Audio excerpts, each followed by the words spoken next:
Piper महाराष्ट्राचा superstar.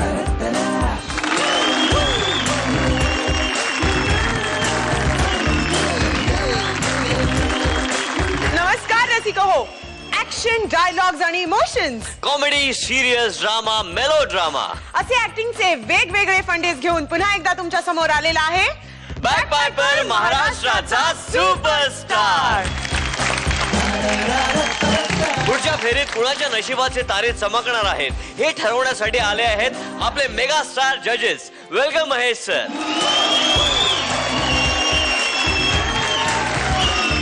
Supriya ma'am, तुमचं सुद्धा स्वागत आहे. आणि या टफ कॉम्पिटिशन साठी आपले आजचे 6 ऍक्टर्स तयार आहेत, तर त्यांचं मनापासून स्वागत करूया. आणि आज आपल्या बरोबर एक खूपच स्पेशल गेस्ट आलेत असं मी ऐकलंय. हो ना, व्हेरी स्पेशल गेस्ट. काही वर्षांपूर्वी हा तरुण ऍक्टिंग मध्ये करिअर करण्याचं स्वप्न घेऊन पुण्याहून मुंबईला आला. खूप संघर्ष केल्यानंतर त्याने या इंडस्ट्रीत आपलं एक अढळ असं स्थान निर्माण केलंय आणि आज तो खऱ्या अर्थाने महाराष्ट्राचा सुपरस्टार आहे. एक वर्सेटाईल ऍक्टर, एक अप्रतिम सिंगर आणि एक जबरदस्त director. Please welcome the one and only Prasad okay.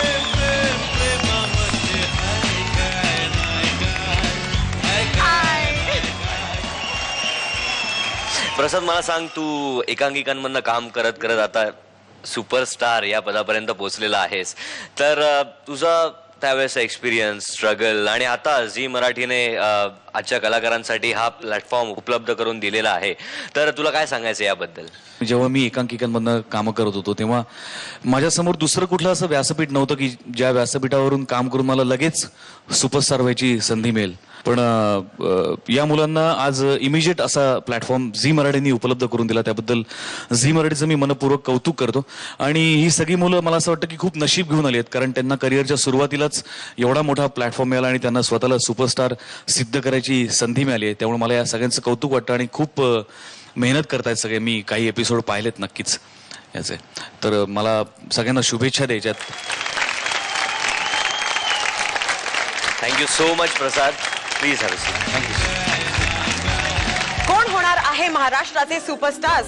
कुणाला मिळणार आहे झी टॉकीजच्या सिनेमात संधी? कोण चमकणार आहे झी मराठीच्या मालिकांमध्ये? हो हो हो, अमृता थांब जरा. या सगळ्या प्रश्नांची उत्तरं आपल्याला मिळणार आहेत, पण त्याआधी या आठवड्यातले 4 स्टार्स कोण असणार आहेत ते तर जाणून घेऊया. करेक्ट. आणि गेल्या आठवड्यात आपल्या जजेसनी एलिमिनेशन कॅन्सल केलं आणि ठरवलं की आपलं हे तारांगण असणार आहे 14 स्टार्सचं. यातले 10 स्टार्स ऑलरेडी आपल्याला मिळालेले आहेत. आता या आठवड्यात आपल्याला मिळणार आहेत आपले उरलेले 4 स्टार. या 6 ऍक्टर्स मधून सुरुवातीला येणार आहेत 3 ऍक्टर्स एक रियालिटी परफॉर्मन्स घेऊन. रियालिटी परफॉर्मन्स म्हणजे? अरे म्हणजे एका रियालिटी शो मध्ये दिसणारं एका सामान्य माणसाचं रिअल लाईफ. अमृता, तू काय बोलतेस ना, मला खरंच काही कळत नाहीये. त्यापेक्षा आपण सरळ त्यांचा परफॉर्मन्स बघूया ना. काय? तर येत आहे नागपूरचा विवेक, नाशिकची स्नेहा आणि नवी मुंबईची अक्षता. Welcome welcome welcome. सत्याच्या सामन्यामध्ये मी स्नेहा तुमच्या सगळ्यांचं स्वागत करते. आता आपल्या समोर येत आहे महाराष्ट्रातला एक सामान्य व्यक्तिमत्व निखिल राऊत आणि त्यांच्यासोबत आहेत त्यांच्या मिसेस अक्षता. निखिल राऊत, ओके, अक्षता निखिल राऊत. आता ह्यांच्यासोबत हे खेळणार आहेत सत्याचा सामना. तर आपण बघूया ते कसं खेळतात. त्यांची पॉलिग्राफी टेस्ट आम्ही ऑलरेडी केलेली आहे बरं का. तर आता ते किती खरं बोलतायत किती खोटं बोलतायत हे आता आपल्याला लगेचच कळणार आहे. तर have a seat. Yes, have a seat sir. खरी उत्तरं द्या, बक्षीस जिंकायचं आपल्याला. येस विवेक राऊत, तुम्ही तयार आहात? येस, बसा प्लीज. तर राऊत, तुमचा पहिला प्रश्न. तुम्ही तुमच्या बायकोशी कधी खोटं बोललात का? नाही. नक्की नाही? नक्की नाही. नाही. बघा, तुमची पॉलिग्राफी टेस्ट सुरू झालेली आहे. राऊत म्हणतायत की ते त्यांच्या बायकोशी कधीही खोटं बोललेले नाहीयेत. फॉल्स. पॉलिग्राफी टेस्ट सांगते की तुम्ही खोटं बोललेला आहात. राऊत, खरं सांगा, तुम्ही कधी खोटं बोललात? खोटं म्हणजे हे बोला ना जरा कॅमेरा बंद करता का? घरगुती वाद आहे थोडा. हे बघा प्लीज बोला ना. खोटं बोलताना तुम्हाला काही वाटलं नाही आता का? अहो बोला की. हे बघा अक्षता मॅडम, तुम्ही जरा तिथे बसता का प्लीज? तुम्ही सोफ्यावर बसलात तर मला जरा सोपं जाईल बोलायला. Please be sophisticated. Yes please. Yes, तुम्ही काय खोटं बोललात? खोटं म्हणजे असं झालं ना की ते आमचं शिमल्याला जाण्याचं प्लॅनिंग चाललं होतं. ओके. पण तेव्हा मी हिला म्हंटल नको आत्ताच जायला आपण शिमल्याला. ती ऐका ना, तेव्हा मी तिला असं म्हंटल की शिमल्यामध्ये अतिरेकी आहेत म्हणून. अतिरेकी बोललो मी. आणि ते अतिरेकी तिथल्या सामान्य माणसाचे गळे कापतात असं तिला सांगितलं मी. खोटं बोलत म्हणजे तुम्ही तेव्हा माझ्याशी? असं कसं तुम्ही एवढं कसं काय खोटं बोलला? हे बघा प्लीज अक्षता मॅडम, तुम्ही खाली बसता का? प्रोग्राम चालू आहे आपला. नाही पण असं कसं? हे म्हणाले ना म्हणून मी काश्मीरला जायचं कॅन्सल केलं. बरं. माथेरानला काय म्हणे माथे फिरू असतात म्हणून तेही कॅन्सल केलं. मडला मडी मिळतात म्हणे म्हणून तेही कॅन्सल. ओके. शेवटी म्हटलं निदान छोट्या काश्मीरला तरी जाऊया.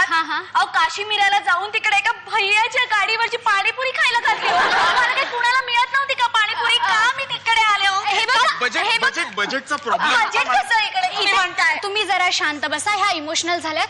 कॅप्चर कर इमोशन्स आहेत, कॅप्चर कर. हा विवेकराव तुम्ही बोला. अजून तुम्ही कधी खोटं बोलला? मॅडम निखिल राऊत. ओके निखिल राऊत, तुम्ही कधी खोटं बोलला? हा परवा एकदा बोललो मी खोटं. काय खोटं बोलला? ते असं झालं की हिच्याकडचे 4 लोक आमच्याकडे जेवायला येणार होते हो. बरं. हिने मला पाठवलं मग बाजारात भाजी वगैरे आणायला. मी बाजारात गेलो आणि भाजी न आणताच परत आलो. तरी मला काहीतरी संशय होता बघा. माझ्या घरचा आल्यावरती तुम्ही असं करता का? नाही अगं प्रॉब्लेम हा होता ना की तुम्हाला मॅडम तुम्हाला माहितीच आहे किती महागाई वाढली आहे आता. 140 रुपये किलो तूर डाळ. अरे बापरे. मला तुमच्या घरची ती 6 मंडळी आली तेव्हा त्यांना मी फोडणीचं वरण करून घातलं ना ते तूर डाळीचं, तेव्हा कधी तुम्हाला हे सुचलं? तुम्ही इथे बसा नाहीतर मी हा प्रोग्राम कॅन्सल करेन आणि त्यांचं बक्षीसही कॅन्सल करेन. नाही नको, मी शांत बसते. शांत बसा. तर विवेक, निखिल, तुमचा शेवटचा प्रश्न. बायको व्यतिरिक्त तुमचे कोणाशी अनैतिक संबंध आहेत का? हो. नाही. हो. नाही. हो. बोला विवेक बोला. अनैतिक संबंध आहेत. हा. ती आमच्या ऑफिस मधली एक सेक्रेटरी आहे हो. डिसूजा. हा बोला. कसली दिसते ती अहो. हो का? तुमच्या बरोबर पण आहेत माझे. काय बोलताय? असं हे खोटं आहे. हे बघा तुम्ही शांत बसा. माझा नवरा तापट आहे. कॅमेरामन माझा नवरा आहे हो. अजय हे असं काही नाहीये. खोटं बोलतायत हे. I am very serious Ajay. शपथ सांगता. I swear believe me Ajay. Sorry साहेब. फॉल्स आहे. तुम्ही माझ्या बायकोचे आसू निघाले तेव्हा तिला बोललात ना की प्रोलिंग त्यांना बोललात तुम्ही तेव्हा. बोललात ना. माझे इमोशन्स पण तुम्ही कॅप्चर करत होतात. आमच्या वैयक्तिक जीवनामध्ये पण तुम्ही ढवळाढवळ केली तुमचा TRP वाढवायसाठी. म्हणून मी पण आपली गंमत केली हो तुमची. सोपा नसतो इतका सत्याचा सामना. खरंच आहे. असतो. खूप प्रेम करते होती माझ्यावर. तुम्हाला माहितीये सकाळी 5 वाजता उठते ती माझ्यासाठी डबा करायला. ऑफिसला जातो ना मी तेव्हा हिच्या हातचा डबाच घेऊन जातो रोज. बाहेर कधीच खात नाही. तुमच्या दोघांची जोडी खरंच खूप सुंदर आहे. तुम्ही खूप प्रेम करता एकमेकांवर. पण मला नाईलाजाने असं सांगावं लागतंय की आज तुम्ही इथे हरला आहात कारण इथून तुम्ही आज काहीच घेऊन नाही जात आहात. नाही असं कसं? बरंच काही घेऊन जातोय आम्ही आज इकडनं. आम्हा दोघांमधलं घट्ट नातं, त्यातला विश्वास. हे बघा तुम्ही खरंच काही काळजी करू नका. इथे हरलात ना ठीक आहे, पण घरी गेल्यावरती मी देईन ना तुम्हाला बक्षीस.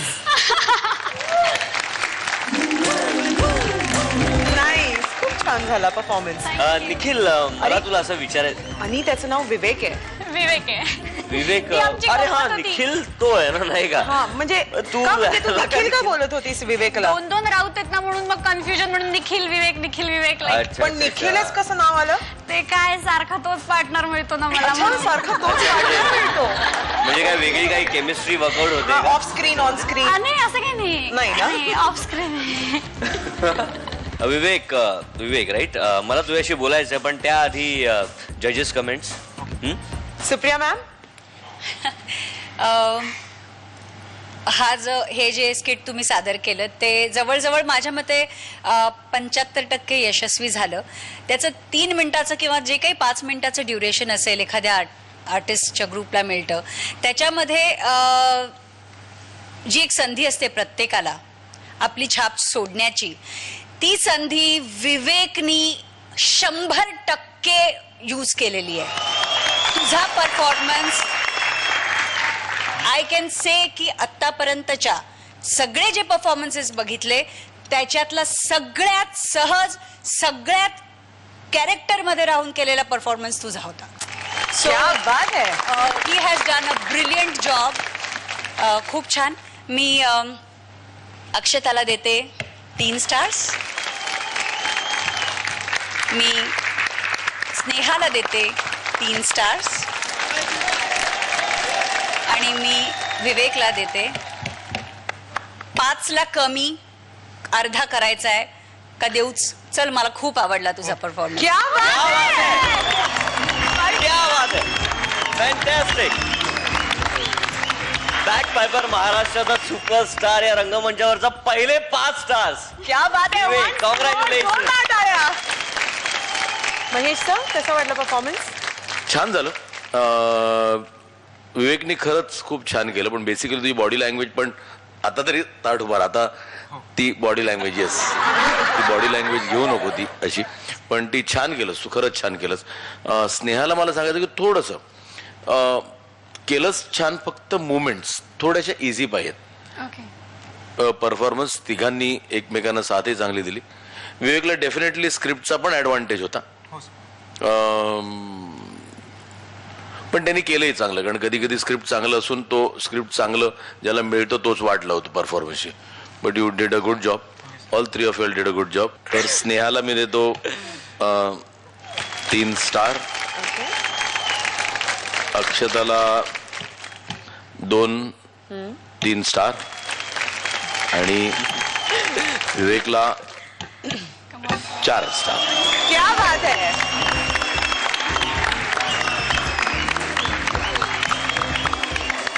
प्रसाद, कसा वाटला परफॉर्मन्स? तुझे स्टार्स आम्हाला नंतर कळणार आहे, तू जे स्टार्स देशील या ऍक्टर्सना, पण आता तुझे कमेंट्स. अत्यंत वाईट आणि घाणेरड्या दर्जाचा परफॉर्मन्स होता. तुम्ही जी ती कुठली टेस्ट होती तुमच्या स्किटमध्ये? पॉलिग्राफी. ती टेस्ट करून बघा माझ्या स्टेटमेंटची, तुम्हाला कळेल की मी 100% खोटं बोलतोय.